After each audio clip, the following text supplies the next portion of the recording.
अहमद अवैस साहब से सवाल करना है मैंने, जी जी।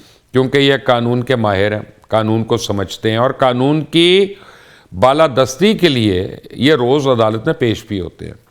अहमद अवैस साहब, मुझे बताएं कि एक केस हो रहा है सुप्रीम कोर्ट में, उसमें 10 वॉल्यूम पेश होते हैं सुप्रीम कोर्ट को, और आपके एक मायानाज वकील साहब जो हैं वो आके कहते हैं मी लॉर्ड ये 10वां वॉल्यूम ना खुलने दें, इसके असरात अच्छे नहीं होंगे, और मी लॉर्ड कह रहे थे 10वां वॉल्यूम नहीं खोलेंगे। वो केस का फैसला हो गया, लोगों को सज़ा हो गई, लेकिन मैं as a citizen of Pakistan आज भी मुझे नहीं पता कि सुप्रीम कोर्ट में एविडेंस पेश क्या हुआ। क्यों ऐसे ना आप लोग किसी को प्रोसिक्यूट कर सकते हैं, ना आप लोग एविडेंस अवाम के सामने ला सकते हैं, तो ये पार्लियामेंट और सेनेट और ये अदालतें, क्या फ़ायदा यार आप लोगों का। हम पंचायती निज़ाम कर लेते हैं, दूध का दूध और पानी का पानी तो हो जाएगा। जी हाँ, आपका बड़ा अच्छा सवाल है, और बात यह है कि सुप्रीम कोर्ट में तो एविडेंस प्रोड्यूस भी की गई थी। वो आप अगर उनको जो जजमेंट थी गुलजार साहब की और उनकी खोसा साहब की, उसके अंदर बड़ी डिटेल के साथ पूरी डिटेल्स दी हुई है, पूरी विद ऑल एविडेंस, जो प्रॉपर्टीज जो है इनकी एवरफील्ड की और जो वहाँ की बनी हुई थी। कोई एविडेंस, मैं कह रहा हूँ 10वां वॉल्यूम क्यों नहीं खोला। हाँ, ये दुरुस्त कह रहे हैं, मैंने भी ये बात बहुत दफा की है। जजमेंट में कोई 10वां वॉल्यूम क्यों नहीं खोला गया। ये जो में किसी प्रॉपर्टी का जिक्र नहीं है, जो है ये एटीट्यूड जो है, जहाँ पे हम कॉम्प्रोमाइज कर जाते हैं और फॉर नथिंग और किसी के कहने के ऊपर, और ये सत्यानाश मुल्क का कर गया है। इसी वजह से किसने कहा था यहाँ पे करप्शन जो है, किसने कहा था रैम्पेंट। जी, ये किसने कहा। आप कह रहे किसी के कहने पे, तो बात यह है कि वॉल्यूम 10 ना खोलने का किसने कहा। यकीनन ये एस्टेब्लिशमेंट के कहने पे नहीं, आप अपना मफरूजे पे बातें ना करें, you are a man of law. नहीं, मैं देखिए ना, मेरे पास पूरी तो फिर ये भी ना कहें कि किसी के कहने पे नहीं खोला। ये क्यों नहीं हो सकता कि आपके चीफ जस्टिस साहब कॉम्प्रोमाइज थे। एविडेंस है कि एविडेंस जो कलेक्ट हुई थी वो सारी की सारी इंटेलिजेंस एजेंसी ने कलेक्ट की थी। फाइन, बट इसका मतलब है आपके चीफ जस्टिस साहब भी तो कॉम्प्रोमाइज हो सकते हैं। बिल्कुल होते रहे, तो हम एस्टेब्लिशमेंट को क्यों कहें। नहीं, मैं तो देखिए ना, उनके अगर कॉम्प्रोमाइज तो हर दौर में हुए हैं, आपके सामने है। यही तो प्रॉब्लम है हमारे यहाँ पर कि हमने जो मार्शल लॉ जो रिपीटेडली आने लगे, और जब ऑसिलेशन शुरू हो गई between the civil and military rule, तो वहां पे सिस्टम भी खराब हो गया और जजेस की अपॉइंटमेंट का सिलसिला भी इतना गलत हो गया, क्योंकि सिर्फ सिफारिश थी और वहाँ कंसिडरेशन जो है वो इंटेग्रिटी के साथ उनकी। सर जी एक छोड़ दें अहमद साहब, इस कानून से पहले जो जजेस आए हैं मैं उनकी जजमेंटें सुनाऊं आपको नहीं पता। आई मीन खामखा में इसको लेके ना इस पे वो बनाएं अपना।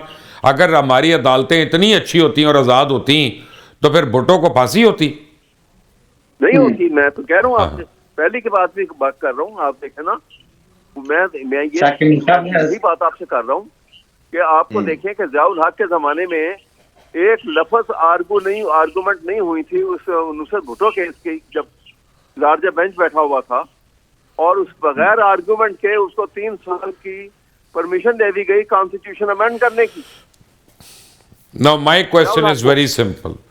रजा अरुण साहब, मैं एक सवाल पूछ रहा हूँ, सॉरी सर, मुझे जवाब जो है ना, मैं as a citizen of Pakistan, as a voter of elections, मैं ये सवाल पूछ रहा हूँ, नॉट एज एन एंकर। और जो मैं सवाल कर रहा हूँ रजा अरुण साहब, ये हर आदमी के जहन में होगा कम से कम सवाल, या उसने सोचा होगा ज़रूर। मैं आपको एक सिनारियो देता हूँ। मोटरवे बननी थी, बड़ी अच्छी मोटरवे है, बड़े फ़ायदे हैं उसके, लेकिन मोटरवे में कहा गया, अब ये मैं उस वक्त सुनी सुनाई बात कर रहा हूँ, कि जनाब चौधरी निसार की ज़मीन आनी थी, जनरल मजीद मलिक की ज़मीन आनी थी, अयाज अमीर की ज़मीन आनी थी बीच में औरों की। तो मोटरवे का नक्शा बदल गया, 100 किलोमीटर बड़ी हो गई और उसको कलर कहार के ऊपर से ले गए, हैवी ट्रक्स ही नहीं जाने के काबिल वहाँ पे। और मोटरवे का जो मकसद था वो मकसद पूरी तरह अचीव नहीं हुआ, क्योंकि सारों की लैंड्स की कीमतें हमने बढ़ानी थी। अब जब हमें ये पता चल गया कि नेशनल एक्सचेकर के साथ इतना घिनौना ये काम हुआ है, तो ये सारे लोग जो हैं इनको पाबंद सलासल क्यों नहीं किया गया। क्या यही जमहूरियत है? क्या इसी जमहूरियत का आप लोग रोना रोते हैं क्योंकि आप लोग अकाउंटेबल कर नहीं सकते, आपकी हिम्मत नहीं है, आपके हौसले नहीं है, क्योंकि वो आपसे बड़े। अच्छा, वो जाहिर है कि एक स्पेसिफिक केस उसकी डिटेल तो मुझे नहीं पता, लेकिन जैसे आप बता रहे हैं और उससे अगर एक्सचेकर को इतना नुकसान हुआ तो यकीनन अकाउंटेबल ठहराना चाहिए था। प्रॉब्लम यही है कि पॉलिटिकल एक्सपीडियंसी हो जाती है, सियासी हमारी ज़रूरियात हो जाती हैं, ना सिर्फ सियासी लोगों की होती है मुबशिर भाई, हमारे जो डिक्टेटर्स आते हैं उनकी भी सियासी ज़रूरियात हो जाती हैं। जब उनको सियासी एक तहफ़्फ़ुज़ चाहिए होता है, सियासी पर्दा चाहिए होता है, तो फिर वो इस तरह की बेनिफिट्स देते हैं, रिलीफ देते हैं। तो ये तो हमारे मुल्क का निज़ाम है ना, ये तो माजी है मुबशिर भाई। ये मैंने कहा ना कि आप कई मिसालें दे सकते हैं, कई मिसालें मैं दे सकता हूँ। वे फॉरवर्ड क्या होना चाहिए? वे फॉरवर्ड ये है कि आज चलें ये फैसला कर लें, 2026 शुरू हो चुका, कि अब जो इस मुल्क के वसाइल और यानी गलत इस्तेमाल करेगा और जो इस मुल्क में किसी बेगुनाह को गलत इल्ज़ाम लगाएगा और उसको पाबंद सलासल करेगा, चाहे 24 घंटे के लिए ही, इन लोगों को बर्दाश्त नहीं किया जाएगा। डन होगी। इसमें तो कोई बिल्कुल सही बात है, असूली तौर पर बिल्कुल आपने एकदम 16 आने सच्ची बात की। आपके ख्याल में जो सैफुर रहमान ने, चले पहले से शुरू होते हैं ना, पहले से सैफुर रहमान साहब ने जो किया, क्या वो गैर कानूनी, गैर आईनी और क्रिमिनल कॉन्डक्ट था? बिल्कुल गलत। ना, एक मिनट रुक जाए। तो अगर उनको उनका लाने का काम मियां नवाज शरीफ का था, तो उनके नीचे के लोगों ने क्रिमिनल कॉन्डक्ट किया, मियां साहब ने उनका कुछ नहीं किया।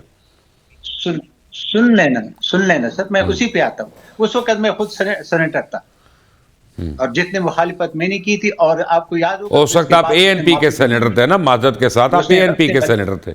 अगर आप पीएमएलएन के होते फिर मैं देखता आप करते एतराज के नहीं। अभी तो खैर, अभी सुन लेना, अभी तो मैं मुस्लिम लीग का सेनेटर तो नहीं हूँ ना, मैं तो अभी एक आम आदमी हूँ, जिस तरह आपकी एक सियासी वर्कर हूँ इस वक्त। लेकिन मैं बात अपनी सियासत मैं किसी के लिए करूंगा नहीं, मैं अपनी सियासी वर्कर के नाते जो मैं बात सच्ची हो मैं वही करूंगा। इसलिए मैं यही कहना चाहता हूं कि वो गलत था, और उस गलती के बाद उसने माजूरत की, माफी मांगी, और जिन के साथ किया था उस सबसे वो माफी मांगी। मैंने तो नहीं सुना आज तक उन्होंने पब्लिकली माफी मांगी। आज तक उन्होंने पब्लिकली माफी मांगी? जी पब्लिकली। क्या किया उन्होंने? रेडको के साथ क्या किया? चले मुझे बताए, उन्होंने रेडको के साथ क्या किया? अगर इतना क्रिमिनल आदमी था तो उधर तो घर में ताल्लुकात बन गए, रिश्ते हो गए। सर मैं तो रेडको का मुझे तो इल्म नहीं है, क्योंकि मैं तो उस वक्त आपके जिस तरीके से कहते हैं, मैं तो मुस्लिम लीग में नहीं था, मुझे नहीं पता उसका। लेकिन मुझे यही था कि उसने अंडर फ्लोर उसने माफी मांगी थी, और ये हमारे सामने वाली बात थी। सर आज खत्म कर देने आपको, आज खत्म कर देना, क्योंकि आज भी कुछ काम तो नहीं किया नैब ने। जो मुझे अगर आप बात करने दे तो मैं बिस्मिल्लाह करें। मैं यही तो कोशिश कर रहा हूँ ना कि आप देखिए, आपको सेटिस्फेक्शन तो मैं जरूरी नहीं है कि मैं दे सकूं, लेकिन मैं अपनी बात तो कर लूं। मसला यही है कि इसके बाद जो कुछ हुआ, और जो पिछले ये दौर, आपसे मैं इसलिए मुत्तफिक हूं कि जो इमरान खान साहब के दौर में हुआ, इन शाख वजीर और वो इमरान खान खुद कहता था कि कल किसको पकड़ा जाएगा, किस ब्यूरोक्रेट्स को पकड़ा जाएगा, किसको हथकड़ी लग जाएगी, किसको जेल के अंदर डालेगा, ये होता रहा। आप मुझे बता दीजिए, आप बिल्कुल सही कह रहे, मैं आपसे मुत्तफिक हूँ कि उस वक्त के जो नेब का चेयरमैन था वो क्यों अभी दंडनाते फिर रहे, उसको क्यों नहीं हाथ डाल रहे? क्योंकि अच्छा, हाथ मैंने तो डालना नहीं है, मैंने तो डालना नहीं है, मैंने तो प्रोग्राम करना है। आपने और पीपल्स पार्टी ने और एएनपी ने और जेयूआई ने और एमक्यूएम ने मिलकर डालना है। अहमद उवैस साहब, क्योंकि ये तो आपके साथ डालेंगे। अहमद उवैस साहब, योर 2 सेंट्स ऑन इट। मैं तो उस पे अभी, मुझे अगर आप बात पूरा करने दें मुबशिर साहब, तो आपकी मेरा भाई जी बिल्कुल मैं बिल्कुल कहना चाहता हूं कि इस वक्त जो सूरत हाल है, हमारा काम है, यानी हुकूमत का काम है कि जिन लोगों ने ज्यादती की थी, वो चाहे चीफ जस्टिस थे या चाहे थे, उस सब के खिलाफ एक्शन लेना चाहिए, केस बनना चाहिए और उनको सजा। चीफ जस्टिस ने तो सैफुर रहमान को अपॉइंट नहीं किया था ना। वही सूरत हाल है। इस हुकूमत में इतना हौसला है कि अपने कायद मियां नवाज शरीफ को सजा दे दे नैब बनाने पे? नहीं है ना। तो इसका मतलब है कि जमहूरियत नहीं है ना हमारे मुल्क में। नहीं, नेब वो देखिए, नेब तो जो बन गया था, नेब तो फिर उस वक्त वो खत्म भी हो गया था, वो नेब तो नहीं रहा था ना। फिर उसके बाद तो परवेज मुशर्रफ ने बनाया।